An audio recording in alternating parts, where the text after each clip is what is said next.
India is set to award its largest order for military equipment to the private sector, with the Ministry of Defence concluding negotiations with Larsen & Toubro for 100 new mobile artillery guns that may be deployed along the western border to blunt the edge that Pakistan has with US-supplied weapons.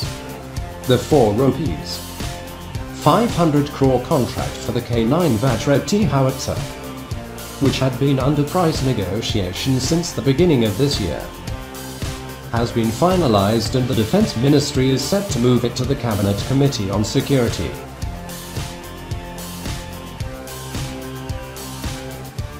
for approval. Besides being the first artillery gun to be made by a private firm in India, only the Ordnance Factory Board has produced howitzers in the past. The value of the contract makes it the largest to be entrusted to the industry. The deal has now been frozen as the price negotiations have been completed. A cabinet approval for the contract is expected to come through over the next month or so, following which the order will be placed. A person involved in negotiations told L&T, which has Samsung as its technology partner for the contract, will produce the guns in India under a JV company. Close to 50% of the gun will be indigenized and manufactured in India at L&T's Strategic Systems complex at Talegaon near Pune. The 155mm artillery guns are specially designed for operation in the desert areas bordering Pakistan and have been a long-standing requirement of the Indian Army.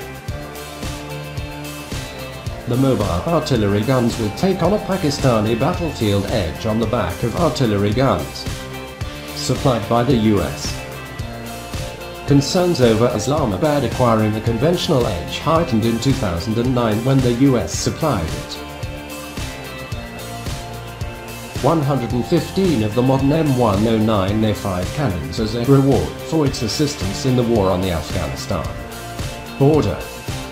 While the initial order is for 100 guns to be delivered within 4 years of signing the contract, the number may double as the deal has a follow-on clause.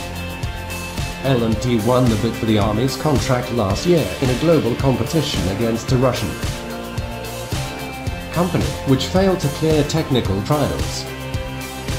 Industry experts said the contract would boost the private sector, which has been scouring for orders from the Defence Ministry. This proposed contract, which could well be the single largest inked by an Indian private sector player, will have a multiplier effect not just on the revenue but also on the confidence of the relevant Tier 8 participants of the indigenous defence industrial base. In addition, it will serve as a beacon for other private players when it will eventually get signed, said Gupta, Vice President A&D at India.